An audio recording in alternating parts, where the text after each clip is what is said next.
नमस्कार दोस्तों, मेरा नाम है शब्द और आज की इस वीडियो में हम बात करने वाले हैं ह्यूमन रिसोर्स मैनेजमेंट का एक और टॉपिक जिसका नाम है ऑर्गेनाइजेशनल कल्चर। यानी कि कल्चर किस किस तरह से कल्चर क्या होता है और एक कंपनी के अंदर कल्चर का क्या क्या महत्व होता है और इसके अलावा कितने कितने कितने तरह के कल्चर्स कंपनीज में देखे जा सकते हैं, उनको हम सब स्टडी करेंगे। यानी कि हम टाइप्स भी देखेंगे यहाँ पर कि ऑर्गेनाइजेशनल कल्चर के क्या क्या टाइप हो सकते हैं। ठीक है, तो बहुत छोटी सी वीडियो होने वाली है और बहुत ज़्यादा इन्फॉर्मेशन आपको मिल जाएगी यहाँ पर। तो चलिए स्टार्ट करते हैं बिना किसी देरी के।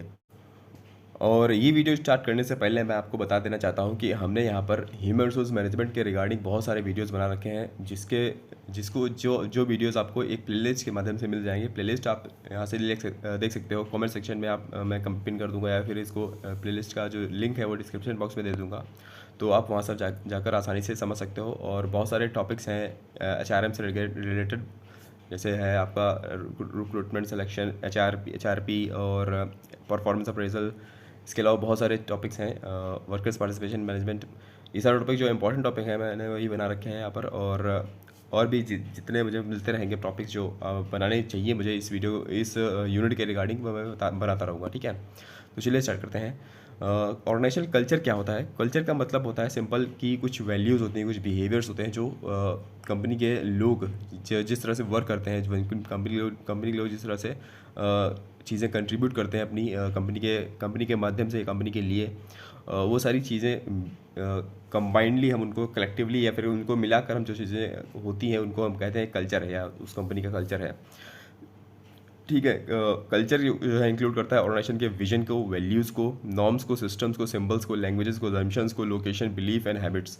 ये सारी चीज़ें जो होती है कंपनी के अंदर काम करने वाले लोग जिस तरह से काम करते हैं, जिस तरह से वर्क करते हैं एक दूसरे के साथ में जिस तरह का उनका रिलेशन होता है, और कंपनी के एम्प्लॉय और एम्प्लॉयर का जिस तरह का रिलेशन होता है, और जिस तरह का जो होता है क्या कहते हैं उसको, जो इन्वायरमेंट होता है कंपनी का, वो सब मिलकर एक कल्चर बनाता है। ठीक है, तो बेसिक HRM के अंदर जो एक्सरसाइजेस की जाती हैं, जैसे कि हम रिक्रूट करते हैं, लोगों को सिलेक्ट करते हैं, फिर ट्रेनिंग करते हैं, उनकी ट्रेनिंग होती है, फिर परफॉर्मेंस को अप्रेल किया जाता है, फिर स्टेबिलिटी के लिए उनको हम सैलरी अच्छी देते हैं, कंपनसेट करते हैं।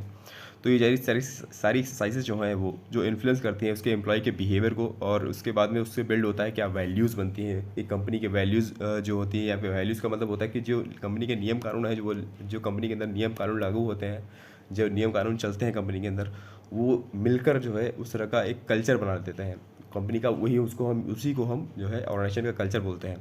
ठीक है, तो इस तरह से आप फोटो के माध्यम से और समझ सकते हैं। तो कल्चर में क्या क्या चीज़ें इंक्लूड की जाती हैं? सबसे पहले तो होता है एनवायरनमेंट और एटमॉस्फेयर। कंपनी के अंदर का जो एनवायरनमेंट है, एटमॉस्फेयर है, वो किस तरह का है, उससे कल्चर बनता है।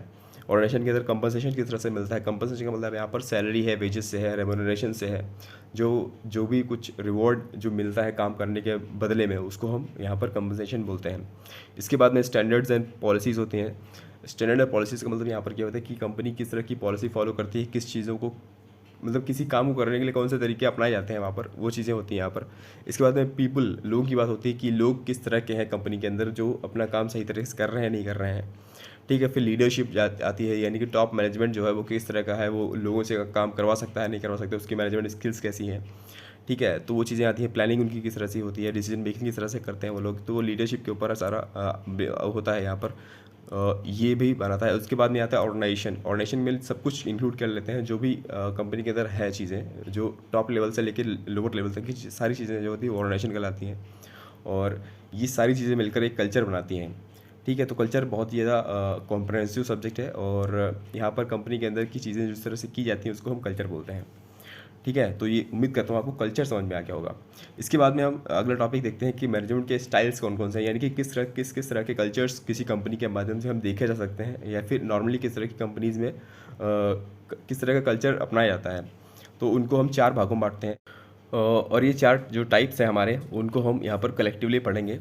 तो सबसे पहला टाइप है हमारा कॉलेजियल स्टाइल। कॉलेजियल का मतलब यार कॉलेज रिलेटेड है, और जैसे कि कॉलेज के आप मैनेजमेंट देखते हो, कॉलेज में चीज़ें होती हैं, जिस तरह का कल्चर होता है वहाँ पर, जिस तरह का इन्वायरमेंट होता है, जिस तरह का मैनेजमेंट होता है, उसको हम कॉलेजियल स्टाइल बोलते हैं। तो यहाँ पर क्या होता है, रिसोर्सेज जो होते हैं, रिवॉर्ड्स होते हैं, यूनिफॉर्मली डिस्ट्रीब्यूट किए जाते हैं। इनकी एक तरह से सभी को जो कुछ मिलता है, रिसोर्स मिलता है, जो कुछ भी चीज़ें कंपनी के पास होती हैं, जो कुछ भी एक कंपनी ऑर्गेनाइजेशन के पास होता है, वो सबका होता है, कलेक्टिवली होता है, उसको सब में डिस्ट्रीब्यूट किया जाता है। और यहाँ पर मैनेजमेंट का कंट्रोल जो होता है वो कंपनी के एम्प्लॉयज़ के ऊपर रिस्ट्रिक्टेड होता है, यानी कम होता है। वहाँ पर जो होता है ऑर्गेनाइजेशन का जो मेन कह सकते हो आप, जो डिसीजन मेकिंग पावर है, जो पॉलिसी मेकिंग पावर है, वो किसके पास होती है? एम्प्लॉई के पास होती है, ना कि एम्प्लॉयर के पास में। एम्प्लॉयर को ज़्यादा छूट मिलती है यहाँ पर। और जो एलिमेंट जो होते हैं डिस्ट्रीब्यूट कहते हैं, वैल्यूज़ क्रिएट करते हैं, यहाँ पर यूनिटी ऑफ डायरेक्शन होता है, फोकस कर किया जाता है यहाँ पर एम्प्लॉई के ऊपर, पूरा एम्प्लॉई के ऊपर फोकस होता है। जैसे कि आप कॉलेज में पढ़ते हो तो कॉलेज में सबसे ज़्यादा फोकस होता है स्टूडेंट्स के ऊपर, ना कि टीचर्स के ऊपर, ठीक है, जो ना कि मैनेजमेंट के ऊपर। पूरा फोकस होता है स्टूडेंट्स के ऊपर, यानी कि उस स्टूडेंट्स की क्या परेशानी है, उनको क्या चाहिए, सब कुछ उसको देखा जाता है। तो वही यहाँ पर भी होता है। इस तरह की जो इन्वायरमेंट होती है, इस तरह की जो कंपनियाँ होती हैं, वो होती हैं एम्प्लॉई के ऊपर पूरा फोकस रखती हैं। वो एम्प्लॉय के जो बेनिफिट है उनको ध्यान में रखा जाता है ज़्यादातर। तो इस तरह से वो कंपनी चलती है। तो यहाँ पर ये कॉलेजियल स्टाइल का एक एग्जांपल मैंने आपको बताया। कॉलेज के ऊपर सारा कुछ ब्लेम होता है कि स्टूडेंट्स को पढ़ाने के लिए, वहीं यहाँ पर होता है एम्प्लॉइज़ को मोटिवेट करने के लिए उनको अच्छी सैलरी दी जाती है और सब कुछ उनसे काम कराया जाता है बेहतर तरीके से। इसके बाद आता है मेरिटोक्रेटिक। मेरिटोक्रेटिक स्टाइल का मतलब यहाँ पर होता है कि हम मेरिट को बेस बनाते हैं हर चीज़ के लिए। और यहाँ पर जो टॉप लेवल मैनेजमेंट होता है वो अपनी जो जिम्मेदारियाँ हैं वो बांट देता है, बांट देता है किसके किसके माध्यम से? अपनी सबॉर्डिनेट्स को दे देता है। और वहाँ पर हम देखते हैं कि किसी मेरिट अच्छी है, किसके पास नॉलेज ज़्यादा है। मेरिट का मतलब यहाँ पर है कि नॉलेज कितनी है, इंटेलिजेंस कितना है और स्किल्स उसके पास कितनी है। तो उस हिसाब से उसको एम्प्लॉय को उसको काम को डिस्ट्रीब्यूट किया जाता है यहाँ पर। यानी कि यहाँ पर डिसेंट्रलाइजेशन का जो कॉन्सेप्ट है वो लागू होता है। और डिसेंट्रलाइजेशन आपको मैंने पढ़ाया रखा है, अगर आपको नहीं पता तो आप देख सकते हो। तो डिसेंट्रलाइजेशन का मतलब यहाँ पर क्या होता है कि डिसीजन मेकिंग पावर है जो, वो सब में बांट दी जाती है कि आप ये काम कर लीजिए, आप ये काम कर लीजिए, आप ये काम कर लीजिए। सबको एक एक अपने काम का हिस्सा दे दिया जाता है, ठीक। तो वो चीज़ यहाँ पर मेरिट के हिसाब से बांटी जाती है, ठीक। मेरिट का मतलब यहाँ पर सिंपल मैंने आपको बताया कि जिस एम्प्लॉय के पास ज़्यादा स्किल्स है उसको मेरिट ज़्यादा ऊपर होगी, ठीक। तो ये है, उसको यहाँ पर हायरार्की बहुत अच्छी बन जाती है। और हायरार्की का मतलब आप होता है कि एक टॉप लेवल का मैनेजमेंट होगा, फिर लोअर लेवल का, मिडिल लेवल का, ऐसे ऐसे चीज़ें एक हायरार्की एक सीक्वेंस में चलती रहती है। तो ये मेरिटोक्रेटिक स्टाइल है, ठीक है, मैनेजमेंट का। इसके बाद में तीसरी है हमारे पास एलीट स्टाइल। एलीट स्टाइल का मतलब यहाँ पर ये है कि यहाँ पर मेन जो डिसीजन मेकिंग पावर होती है वो हायर लेवल के पास में होगी। जो ऊपर बैठने वाला बंदा है वो ज़्यादातर चीज़ें करेगा, और नीचे वाले जो लोअर लेवल की जो चीज़ें हैं वहाँ पर वो थोड़ा उनके पास में इस जो क्या कहते हैं उसको, उनके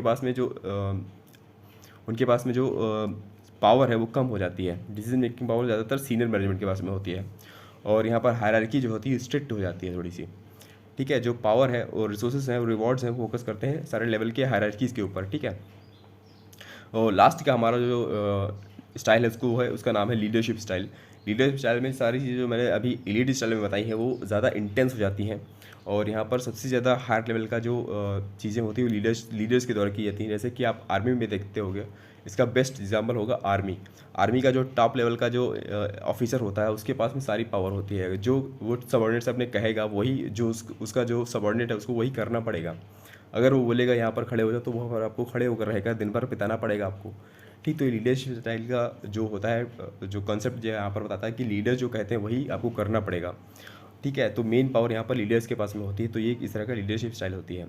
तो उम्मीद करता हूँ यहाँ पर आपको चीज़ें क्लियर हो गई होंगी। यही है वीडियो। और सो थैंक यू गाइस। उम्मीद करता हूँ यहाँ पर आपको कुछ जानने को मिला होगा। अगर आपको वीडियो समझ में आई हो तो प्लीज़ लाइक करिए, शेयर करिए, सब्सक्राइब करिए चैनल को। Thank you guys, God bless you all.